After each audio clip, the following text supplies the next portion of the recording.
ராதிகா, பாட்டாளி மக்கள் கட்சியில் மாம்பழம் சின்னத்தை அன்புமணி பயன்படுத்துவாரா அல்லது டாக்டர் ராமதாஸ் பிரிவுக்கு அந்த மாம்பழம் சின்னம் வழங்கப்படுமா என்பது குறித்து இன்னும் உறுதியான முடிவை தேர்தல் ஆணையம் அறிவிக்கவில்லை. சென்னை உரிமையியல் நீதிமன்றம் மாம்பழம் சின்னத்தை முடக்க முடியாது என்று ஏற்கனவே உத்தரவிட்டு விட்டது. இதை எதிர்த்து உச்சநீதிமன்றத்தில் மேல்முறையீட்டு மனுவை தாக்கல் செய்த டாக்டர் ராமதாஸ் தரப்புக்கு உரிமையியல் நீதிமன்றத்தையே உயர்நீதிமன்றத்தையே அணுகி தீர்வு பெற்றுக் கொள்ளுமாறு உத்தரவிட்டிருந்தது.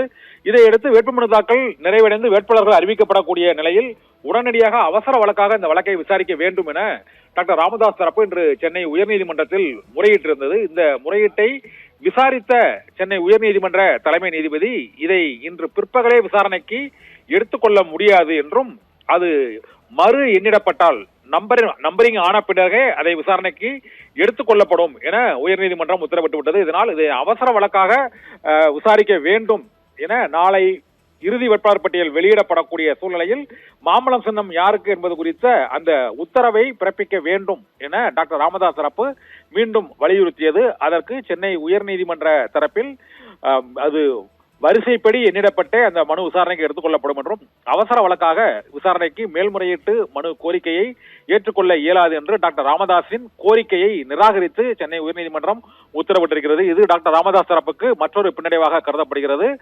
மாம்பழம் சின்னத்தை யார் பயன்படுத்துவது என்பது குறித்து நாளை வேட்பாளர்கள் அறிவிக்கப்பட்ட பின்னர் தேர்தல் ஆணையம் முடிவெடுத்து அறிவிக்க இருக்கிறது. அதற்குள் தடை கோருவதற்கு டாக்டர் ராமதாஸ் தரப்பு முயற்சித்து வருகிறது. இந்த முயற்சியில் யார் வெற்றியடைய போகிறார்கள் என்பது உயர்நீதிமன்ற உத்தரவு மற்றும் தேர்தல் ஆணையத்தின் அறிவிப்பு ஆகியவற்றை பொறுத்தே முடிவு செய்ய முடியும்.